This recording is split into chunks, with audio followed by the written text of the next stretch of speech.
नमस्कार दोस्तों, स्वागत है आपका स्टडी फॉर सिविल सर्विसेज में। वीडियो को पूरा देखिए। कोई भी आपका फीडबैक है, कोई सजेशन है, तुरंत वीडियो में कमेंट करके जरूर बताइए। अच्छा लगे तो वीडियो लाइक जरूर कर लीजिए और ऐसे वीडियो लगातार फ्री में पाने के लिए चैनल को तुरंत सब्सक्राइब कर लीजिए और बेल आइकन को जरूर टैप कर लीजिए ताकि आगे भी सारे वीडियो आपको मिलते रहे। यूट्यूब में फॉलो करते हैं तो प्लीज ये वाला फ्री टेलीग्राम चैनल जरूर ज्वाइन कर लीजिएगा। सारे नोटिफिकेशन, सारे अपडेट यहीं पे आते हैं, ध्यान रखिएगा। स्टडी फॉर सिविल सर्विसेज का कोई भी पेड ग्रुप अगर आपको ज्वाइन करना है तो सिर्फ 856480560660897523864455 यही नंबर है हमारे, सिर्फ जहां पे कॉल या व्हाट्सएप कर सकते हैं। इंस्टाग्राम पे हमारा पेज जरूर फॉलो कर लीजिएगा, studyforcivil.services है। ट्विटर पे हमको जरूर फॉलो कर लीजिएगा, @studyforcivils है। सारे क्वेश्चन अटेम्प्ट करिए और स्कोर अपना तुरंत कमेंट करके बताइए। नमस्कार दोस्तों, स्वागत है आपका स्टडी फॉर सिविल सर्विसेज में। यूपीपीएससी पेड क्विज़ेस हम लगातार देख रहे हैं, उसको कंटिन्यू कर लेंगे आज के फर्स्ट क्वेश्चन के साथ। तो पूछा जा रहा है आपसे कि पोस्ट फॉर प्लैनेट, ठीक है, ये देखिए थीम है। तो इस थीम के साथ विश्व डाक दिवस यानी कि वर्ल्ड पोस्ट डे 2022 किस दिन मनाया गया है? तो पोस्ट डे होता है 9 अक्टूबर को, ठीक है। एज ए लॉजिस्टिक्स जो है दुनिया में देखेंगे तो सबसे बड़ा नेटवर्क होता है हमारा पोस्ट का यानी कि डाक का, ठीक है। तो उसी के संदर्भ में यहाँ पे ये दिवस मनाया जाता है। तो पोस्ट फॉर प्लैनेट इस बार का थीम है, ठीक है। तो डी ऑप्शन को हम चूज करके आगे बढ़ेंगे। Make mental health and well being for all a global priority, ठीक है। तो ये देखिए थीम है, किसका थीम है? विश्व मानसिक स्वास्थ्य दिवस यानी कि जो मेंटल हेल्थ डे होता है। तो विश्व भर में जो है मेंटल हेल्थ के जो बारे में अवेयरनेस और उस हेल्थ इशू के बारे में और लोगों के बीच में जो एफर्ट्स हैं उन सबको बढ़ाने के लिए इस डे को ऑब्जर्व करते हैं। तो थीम यहाँ पे देख लीजिएगा, इसको मनाते हैं जो है 10 अक्टूबर को।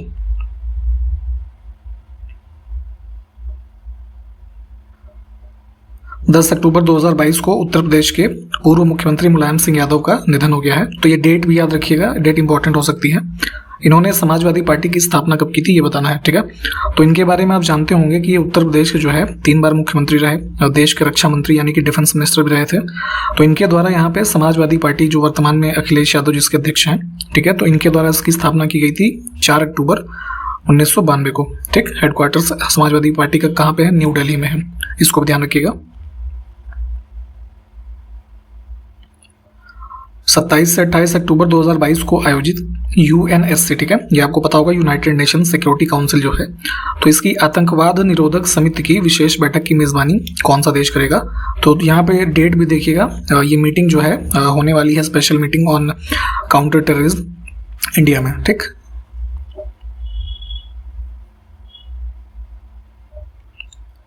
हर्षदा गरुड़, ठीक है, ये देखिए प्लेयर का नाम है। तो इन्होंने एशियाई भारोत्तोलन चैंपियनशिप 2022 में महिलाओं के 45 किलोग्राम भार वर्ग में कौन सा पदक जीता है? तो एक चीज़ ये भी ध्यान रखा करिए कि जैसे जहाँ पे ये कैटेगरीज वाले गेम्स होते हैं तो ये वेट भी इंपॉर्टेंट है, कई बार ये वेट भी पूछा जाता है आपसे, ठीक।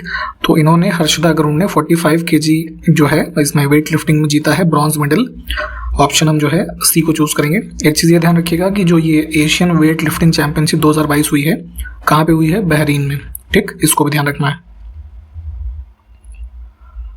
हाल ही में पॉवर्टी एंड शेयर्ड प्रॉस्पेरिटी 2022, ठीक है, ये इस टाइटल से एक रिपोर्ट किसके द्वारा जारी किया गया है ये बताना है।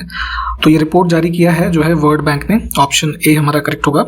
इसमें मेजरली जो फाइंडिंग्स हैं उसमें कोविड-19 पैंडेमिक जो है, ठीक है, तो उसके क्या इफेक्ट हुए हैं, मतलब उसके द्वारा पॉवर्टी के क्या इफेक्ट्स पड़े हैं जो डेवलपिंग कंट्रीज हैं उस पर, ठीक। तो उसके संबंध में ये रिपोर्ट दी गई है, पॉवर्टी एंड शेयर्ड प्रॉस्पेरिटी 2022। हाल ही में किस राज्य के मोढेरा गांव को, ठीक है, नाम देख लीजिएगा, तो भारत का पहला 24/7 सौर ऊर्जा से संचालित गांव घोषित किया गया, ठीक है। तो इस पूरे गांव की जो कह लीजिए इलेक्ट्रिसिटी रिक्वायरमेंट है वो टोटली जो है सोलर पावर्ड है।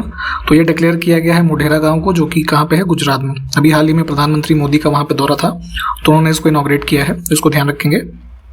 एक चीज़ और मोढेरा से संबंधित कि जो चालुक्य डायनेस्टी का रूल था, ठीक है, तो उनके द्वारा यहाँ पे मोढेरा के में ही जो है एक सन टेम्पल का भी निर्माण किया गया था। तो हिस्टोरिकल रूप से भी ये जाना जाता है, तो इसको भी ध्यान रखिएगा।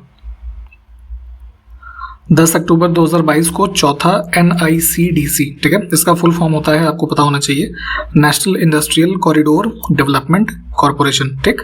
एक ये गवर्नमेंट ऑफ इंडिया का स्पेशल पर्पस व्हीकल है, ठीक है, for the development of smart cities, ठीक है। तो ये सब चीज़ें उससे संबंधित है, इसको भी ध्यान रखें। तो इनका जो है चौथा ये निवेशक गोलमेज सम्मेलन कहाँ आयोजित किया गया ये बताना है।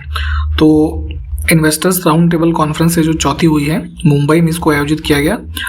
महाराष्ट्र इंडस्ट्रियल टाउनशिप लिमिटेड जो है उसके द्वारा इसका ऑर्गेनाइजेशन किया गया है। तो सी ऑप्शन करेक्ट है। हाल ही में भारत सरकार ने किस सेना में अधिकारियों के लिए एक हथियार प्रणाली शाखा के निर्माण को मंजूरी दी है? ठीक है, तो एक बेसिकली यहाँ पे ये बनाया जा रहा है वेपन सिस्टम्स ब्रांच। ठीक है, तो इसके अंतर्गत क्या एम है कि जितने भी अलग अलग वेपन सिस्टम ऑपरेटर्स हैं उन सबको इंटीग्रेट किया जाएगा। ठीक है, इंडियन एयरफोर्सेस के लिए। नेक्स्ट है कि काम के बदले अनाज योजना की, थोड़ा गलत है ट्रांसलेशन में। ठीक है, तो यहाँ पे ये देख लीजिए कि काम के बदले अनाज जो योजना है उसको कब शुरू किया गया था ये बताना है। तो ये इसको स्टार्ट किया गया था अप्रैल 1977 में। ठीक, तो अब ये टाइम पीरियड किसका है? जो हमारा 5th 5 ईयर प्लान है ना, 74 से 79 का जो टाइम पीरियड इसका था। तो डी ऑप्शन जो है ये करेक्ट हो जाएगा। इसमें से देखिए कौन सी पर्वत श्रृंखला जो है यूरोप में फ्रांस और स्पेन के बीच एक प्राकृतिक सीमा बनाती है। ठीक है, तो इन दोनों देशों के जो एक तरीके से के लिए नेचुरल बाउंड्री के रूप में कार्य करता है यहाँ पे ये पेरेनीज माउंटेन जो है। ठीक,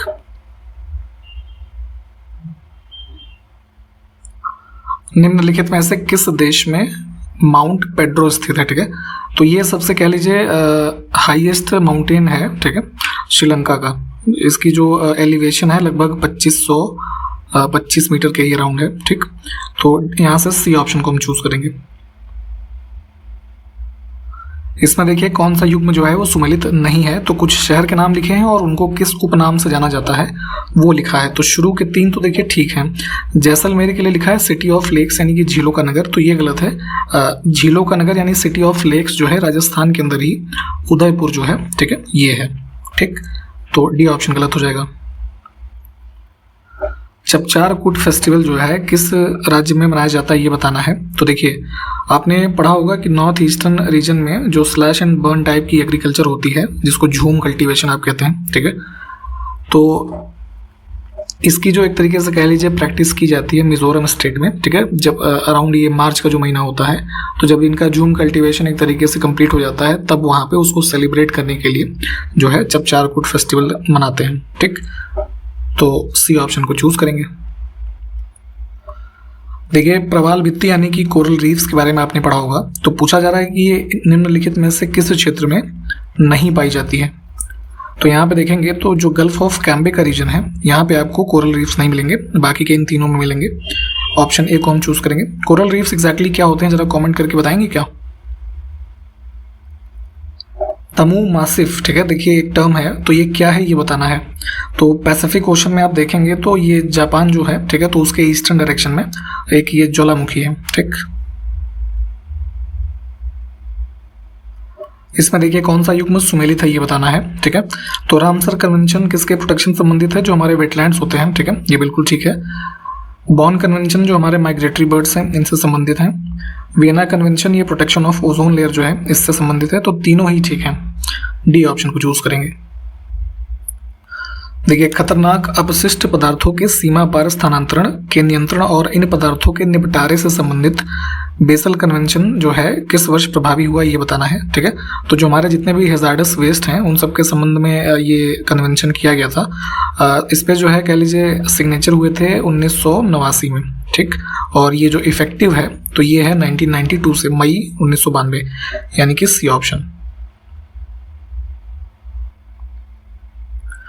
युद्ध में जैविक और रासायनिक हथियारों के उपयोग पर प्रतिबंध लगाने वाले जो जिनेवा प्रोटोकॉल है तो उस पर किस वर्ष में हस्ताक्षर किया गया था ये बताना है। तो वर्ल्ड वॉर जो फर्स्ट हुआ था, ठीक है, उसके बाद ये यहाँ पे जो है use of chemical weapons and ये जो इस तरीके के और बायोलॉजिकल वेपन्स हैं इसको प्रोहिबिट करने के लिए ये जिनेवा प्रोटोकॉल साइन हुआ आपका जो है 1925 में। ठीक, यहाँ से ऑप्शन ए को चुनेंगे। और अगर इसकी हम बात करें कि ये इफेक्टिव कब से है तो ये वाला जो है फरवरी 1928 से इफेक्टिव है। ठीक, इसको ध्यान रखिए। मानव स्वास्थ्य और पर्यावरण को स्थायी जैविक प्रदूषकों पीओपी देखिए यहाँ पे लिखा है, इंग्लिश में होता है परसिस्टेंट ऑर्गेनिक पॉल्यूटेंट्स। ठीक है, तो इनसे बचाने के लिए स्टॉकहोम कन्वेंशन जो है इसको किस वर्ष में लागू किया गया था ये बताना है। तो यहाँ पे स्टॉकहोम कन्वेंशन जो है ये इसमें कह लीजिए लागू है ये मई 2004 से, है ना। सी ऑप्शन करेक्ट होगा। आपको ये बताना है कि पीओपीज में क्या क्या आता है, जरा कमेंट करके बताइए। तो परसिस्टेंट ऑर्गेनिक पोल्यूटेंट क्या होते हैं? राष्ट्रीय बीज निगम की स्थापना किस वर्ष में हुई थी, यानी कि नेशनल सीड कॉरपोरेशन। तो एग्रीकल्चरल जो सीड्स होते हैं अलग अलग क्रॉप्स के, तो उन सब के कह लीजिए प्रोटेक्शन और संवर्धन के लिए नेशनल सीड कॉरपोरेशन बनाया गया मार्च 1963 में, ठीक। और इसी में एक चीज़ और यहाँ पे सप्लीमेंट के तौर पे याद कर लीजिए, FCI एक्ट बनाया गया था, food corporation of India act, ठीक है, 1964 का, ठीक। तो उसके द्वारा जो FCI आप देखते हैं उसकी स्थापना 1965 में हुई है, तो इसको भी ध्यान रखिए। इसमें देखिए कौन सा युग्म सुमेलित है, तो यहाँ पे भी कुछ प्रोटोकॉल्स और कॉन्फ्रेंसेज हैं और किस विषय से संबंधित हैं वो लिखे हैं, तो तीनों यहाँ पे ठीक हैं। इनके बारे में थोड़ा डिटेल में सब में देख लीजिएगा, जितने भी हमने ऊपर से लेके अभी तक देखे हैं, जितने भी कन्वेंशंस, ये इंपॉर्टेंट है, अलग अलग रूप में आपसे पूछे जाते रहते हैं। गुजरात से गोवा तक के मैदान को विशेष रूप से क्या कहा जाता है, ठीक है। तो देखिए ऐसे इंडिया का आप जो मैप देखेंगे, ठीक है, ये गुजरात है, ठीक। तो ये कुछ जो यहाँ गोवा तक का जो रीजन है लगभग 750 किलोमीटर से ज़्यादा का, इस पूरे जो यहाँ पे कोस्ट लाइन और जो ये ग्राउंड्स हैं इसको कोंकण तट के नाम से जानते हैं, ठीक। इसमें गंगा की सहायक नदी कौन सी नहीं है, तो लोहित जो है ये ब्रह्मपुत्रा की सहायक है, ठीक। इसको चूज करेंगे। देखिए दो सूची है झरना और नदी की, तो इसमें से कौन सा सुमेलित नहीं है, तो पुनासा के लिए यहाँ पे लिखा है पूर्णा नदी, ठीक है, ये गलत है, चंबल से संबंधित है ये भी। बाकी के सारे ऑप्शन ठीक है, यहाँ पे बी को हम चुनेंगे।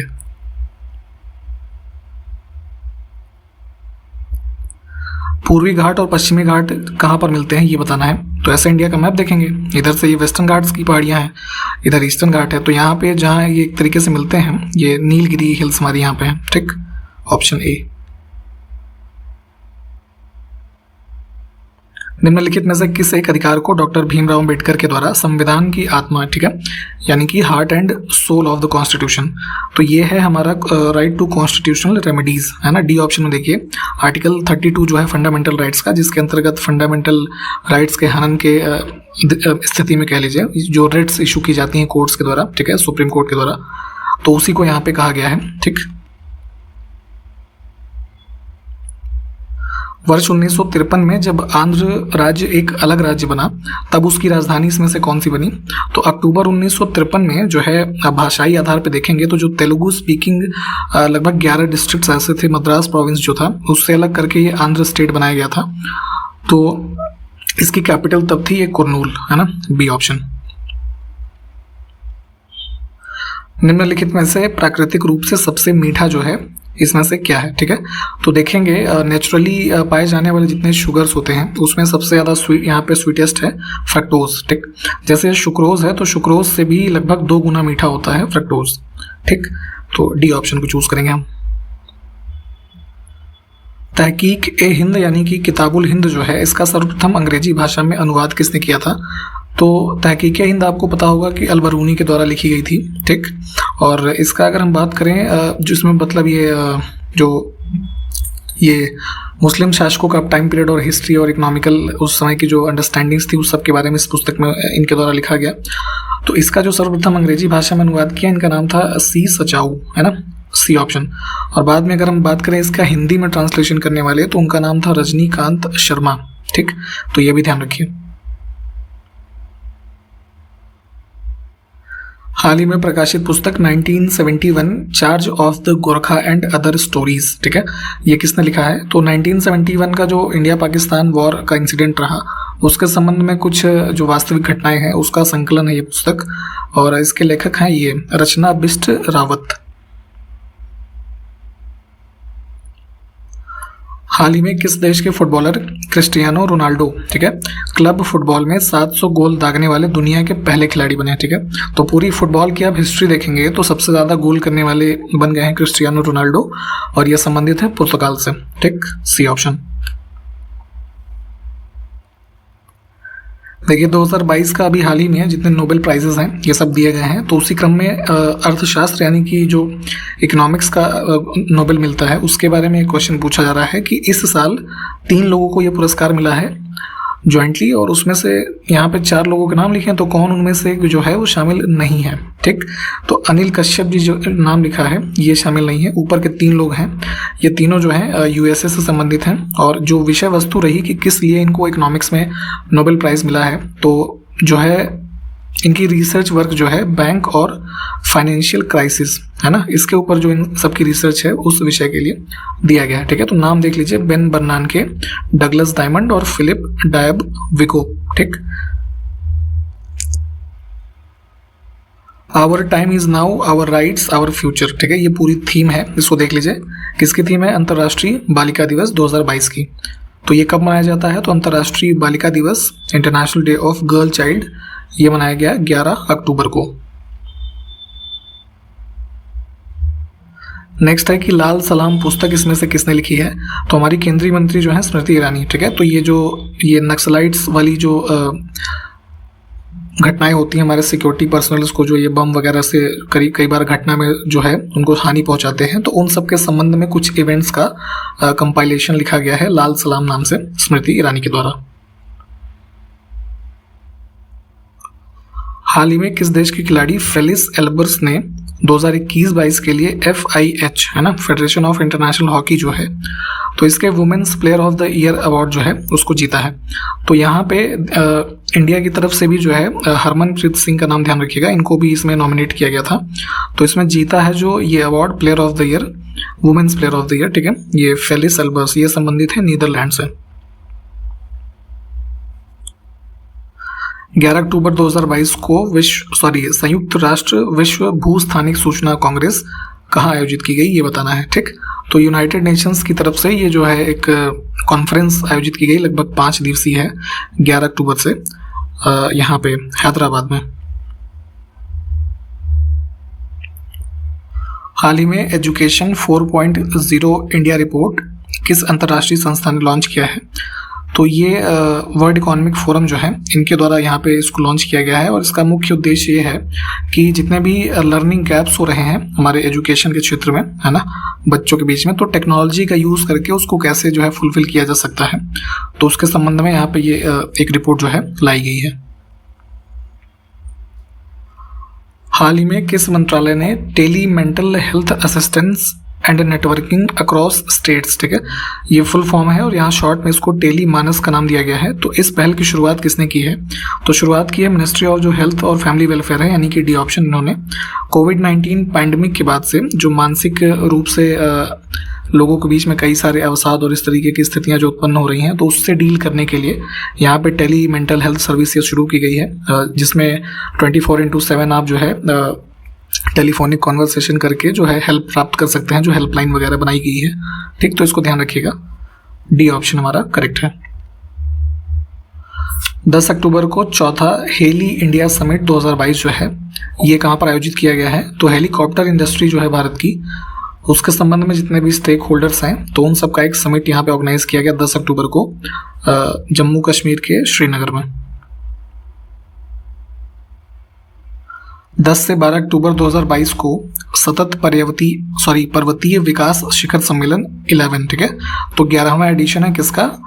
Sustainable mountain development summit. ठीक है, तो ये कहाँ पर आयोजित किया गया है? तो लद्दाख के अंदर इसको जो है लेह में आयोजित किया गया है। इसका उद्देश्य यही है कि जो यहाँ पे माउंटेन से संबंधित टूरिज्म होता है, तो उसके नेगेटिव इम्पैक्ट्स को कैसे दूर किया जा सके, और जो सोशियो इकोलॉजिकल बैलेंस है माउंटेनियस रीजन का, उसको कैसे और सस्टेनेबल रूप में यूज़ किया जाए, तो इन सब के संबंध में इसको आयोजित किया गया था SMDS 11। नेशनल गेम्स 2023 का आयोजन किस राज्य में किया जाएगा? तो इंडियन ओलंपिक्स एसोसिएशन जो है, उन्होंने अभी हाल ही में कंफर्म किया है कि जो 37th एडिशन है नेशनल गेम्स का, यानी कि जो 2023 में होगा वो गोवा में होगा। ठीक, आप ये बताइए जरा, हमने पहले बताया आपको कि 36वां एडिशन जो नेशनल गेम्स का है कहाँ पर आयोजित हुआ?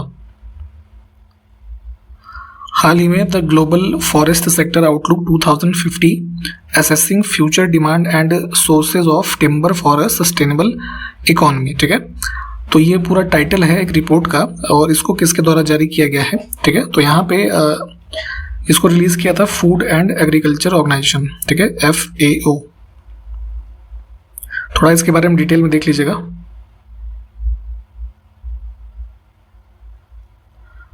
हाल ही में प्रकाशित पुस्तक India versus UK the story of an unprecedented diplomatic win, ये पूरा पुस्तक का टाइटल है। इसको किसने लिखा है? तो यूएन में जो है इंडिया की तरफ से रिप्रेजेंटेटिव थे पूर्व में सैयद अकबरुद्दीन, ठीक है, इनकी पुस्तक है। नेक्स्ट है कि हाल ही में प्रकाशित पुस्तक cooking to save your life, ठीक है, ये किसने लिखी है? तो 2019 में इकोनॉमिक्स का नोबेल प्राइज मिला था अभिजीत बनर्जी को, ठीक, तो इन्होंने ये पुस्तक लिखी है, डी ऑप्शन।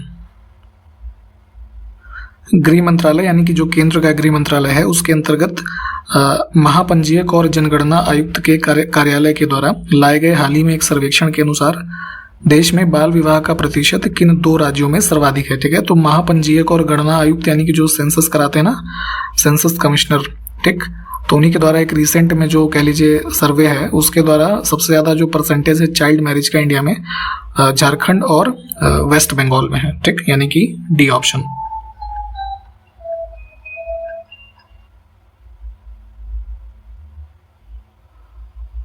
हाल ही में जारी एक रिपोर्ट के अनुसार वर्ष 2025 तक भारत की अंतरिक्ष अर्थव्यवस्था लगभग कितने अरब डॉलर तक पहुंचने का अनुमान है, ठीक है। तो जो स्पेस सेक्टर में हमारा जितने भी प्रोजेक्ट्स चल रहे हैं या कह लीजिए जितने भी डेवलपमेंट आने वाले दिनों में होने वाले हैं, तो 2025 तक ये पूरा हमारा इकॉनमी जो स्पेस सेक्टर का होगा ये हो जाएगा लगभग जो है 13 अरब डॉलर, ठीक है। अगर हम बात करें अभी लेटेस्ट में तो 2020 तक ये जो हमारा पूरा इकॉनमी था स्पेस इकॉनमी ये अराउंड 9.6 अरब डॉलर के आसपास था, ठीक, तो इसको भी ध्यान रखेंगे।